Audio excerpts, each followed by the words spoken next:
अरे राहुल बाबा, राहुल गांधी जी, या तो आपकी याददाश्त कमजोर हो गई है राहुल बाबा, या तो उन्होंने पढ़ाने लिखाने छोड़ दिया है। 3 मेजर और 1 कर्नल रिहा किए गए। उनके ना तो नाम दिए गए, ना उनकी तस्वीरें जाहिर की गई। वो तो एग्रीमेंट किया ना 97 में, संधि में बाउंड्री मैनेजमेंट है वो। 97 मिलिट्री एक्शन आपके कमांडिंग ऑफिसर को डिफेंस मिनिस्टर मार देगा। भदौरिया साहब क्या बात कर रहे हैं? भदौरिया साहब के मंत्री डिफेंस मिनिस्टर थे। भारतीय मीडिया 2 हिस्सों में बटा हुआ है। ये अब साफ देखने लगा है कि एक जो विपक्ष से सवाल करता है और दूसरा जो सरकार से सवाल करता है। आज हम पिछले 5 डिबेट्स के बारे में बात करेंगे जो गोदी मीडिया और आजाद मीडिया ने की है, और ये देखेंगे कि ये डिबेट्स किन मुद्दों पर हुई हैं। बात करते हैं उस मीडिया की जो अपने शो के जरिए सरकार से लगातार सवाल करता रहता है और सही मुद्दों को जनता के सामने रखता है। पहले बात करते हैं एनडीटीवी के वरिष्ठ पत्रकार रवीश कुमार की, जो अपने प्राइम टाइम के जरिए जनता के मुद्दे उठाते हैं। आइए आपको दिखाते हैं कि उन्होंने अपने शो में पिछले 5 डिबेट्स में किन मुद्दों पर बात की और सवाल पूछे। पहला, पुलवामा के समय जैसी परंपरा जारी रह सकती थी। दूसरा, क्या सरकार चाइना के सामान पर बैन लगा सकती है। तीसरा, भारत चीन विवाद का कूटनीतिक हल कैसे। चौथा, शब्दों के चुनाव में कितने संवेदनहीन हैं हम। और पांचवा, दिल्ली रॉयट्स को आतंकी साजिश बताकर विरोधियों को फिक्स किया जा रहा है। रवीश अपने प्राइम टाइम के एक एपिसोड में कई मुद्दों को एक साथ उठाते हैं और सरकार से खुलकर सवाल करते हैं और उनकी कमियों को देश के सामने लाते हैं। ऐसे ही भारत चाइना विवाद को लेकर रवीश ने अपने प्राइम टाइम के जरिए कुछ अहम बातें बताई। एक बार फिर से आपको फ्लैशबैक में ले जाना चाहता हूं। 3 मेजर और 1 कर्नल रिहा किए गए हैं। उनके ना तो नाम दिए गए, ना उनकी तस्वीरें जाहिर की गई और ना ही भारत की तरफ आते हुए दृश्यों को देखने के लिए लाइव कैमरों का इंतजाम किया गया। ये बात क्यों छिपाई गई? क्यों कहा गया कि कोई चीन के कब्जे में नहीं है?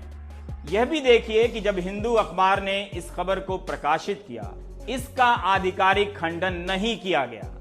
लेकिन पुलवामा के समय हर रणनीति को समझने की जरूरत नहीं थी, क्योंकि सब कुछ कैमरे पर ही दिखाई दे रहा था। मगर चीन के कब्जे से 3 मेजर और 1 कर्नल को छुड़ाया गया या वापस लाया गया, वो कैमरे से दूर रह गया। उस समय की पारदर्शिता क्या कमाल की थी, इस समय की पारदर्शिता क्यों नजर नहीं आ रही है? अब बात करते हैं न्यूज 24 के वरिष्ठ एंकर संदीप चौधरी की, जो अपनी डिबेट में सरकार से जमकर सवाल करते हैं। देखते हैं कि संदीप चौधरी ने पिछले 5 डिबेट्स किन मुद्दों पर किए। पहला, क्या सरकार और विपक्ष मिलकर लड़ेंगे चाइना से? क्या मजबूत राजनीति हराएगी चीन को? दूसरा, क्या सर्वदलीय बैठक के बाद चाइना के खिलाफ एक्शन होगा? तीसरा, चाइना का इलाज क्या है, बातचीत, बॉयकॉट या बंदूक? चौथा, चाइना पर विपक्ष का भरोसा जीत पाएगी मोदी सरकार? और पांचवा, बलिदान का बदला कैसे होगा? क्या बगैर युद्ध के हो जाएगा चाइना का इलाज? संदीप ने डिबेट के जरिए सत्ता में बैठी सरकार के नेताओं से सवाल किए हैं और सही स्थिति के बारे में पूछा, जिस पर वह गोलमोल जवाब देते नजर आए। हम ताल ठोकते हैं इस बात को लेकर कि जितने में एक हॉलीवुड की पिक्चर बनती है उतने में तो हम सैटेलाइट लॉन्च कर देते हैं। तो हमारी सैटेलाइट्स हैं, तो सैटेलाइट होती किस लिए? पिक्चर्स देने के लिए। तो चीन वहां दखलंदाजी कर रहा है, पिक्चर्स तो हमारे पास होंगी। ये जानकारी सरकार के पास थी नहीं थी कि चीन ऐसे घुस रहा है? ये सवाल तो पूछे जाएंगे ना सरकार से। जायज पूछे, हाँ। लेकिन उसका जवाब भी सुनिए।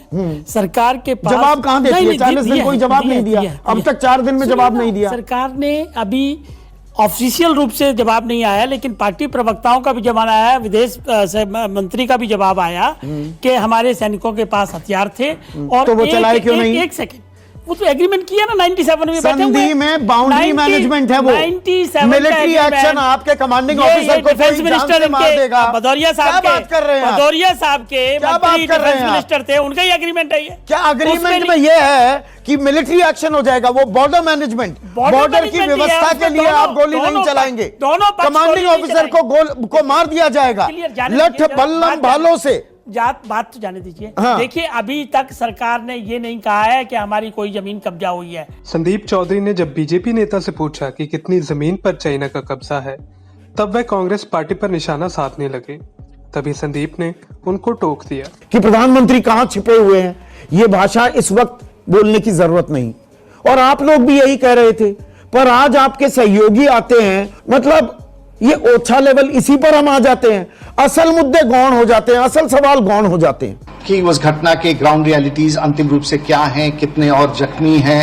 देखिए, ये सरकार का काम है पुष्टि करना, और सरकार इसके स्ट्रैटेजिक इश्यूज को भी समझती है और देश के समक्ष कब किस तथ्यों को लेके आना है वो भी जानती है। तो इस पर अगर हम बहस करें कि भाई बताओ, अभी शायद कोई और भी स्ट्रैटेजी हो सकती है सरकार की। नहीं, मैं बिल्कुल अप्रिशिएट करता हूं। देखिए, आप शालीनता से आपने वो बात कह दी, मुझे आपके साथ झगड़ा करना तो नहीं पड़ा ना राजीव, आपसे झगड़ा करना नहीं पड़ा भाई। ये सामरिक विषय है, ये संवेदनशील विषय है।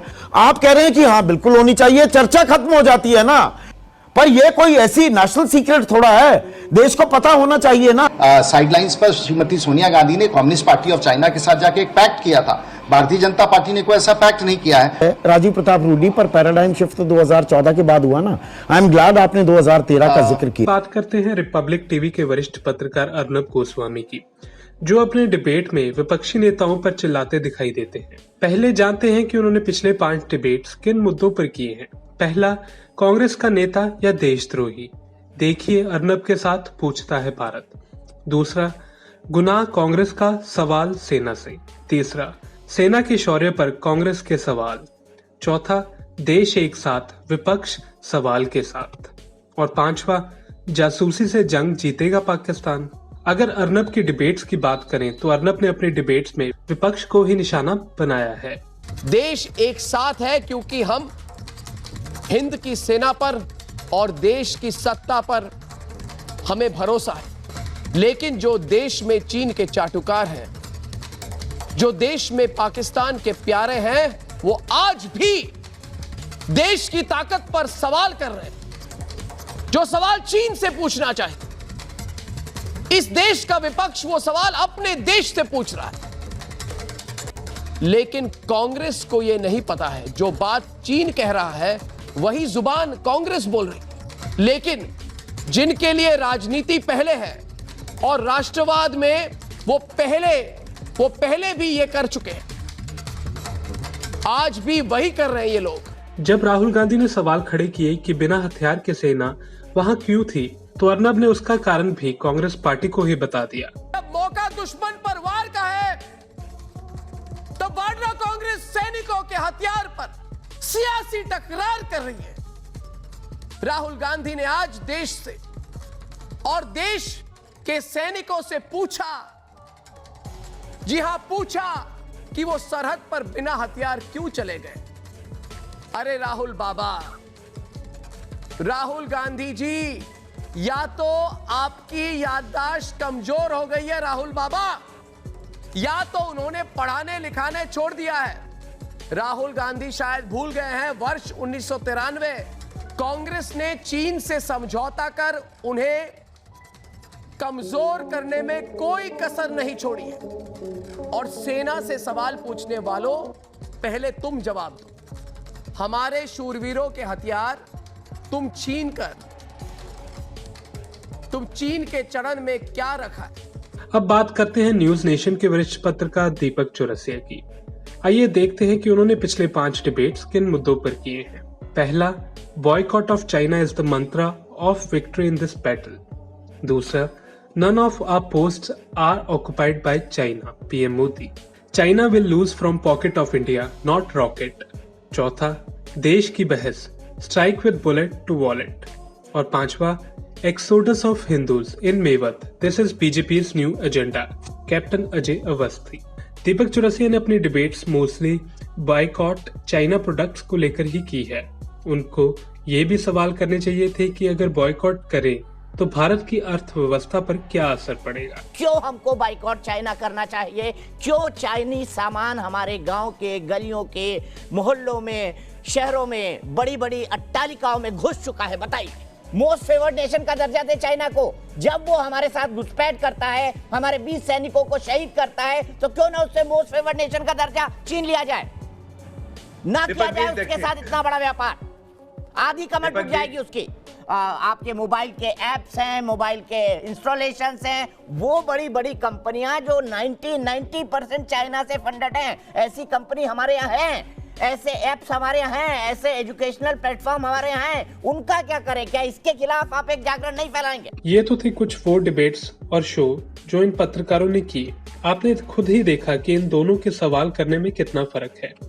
हम उम्मीद करेंगे कि सरकार से गोदी मीडिया भी ऐसे ही सवाल करेगा और जनता की बात को सरकार के सामने रखेगा।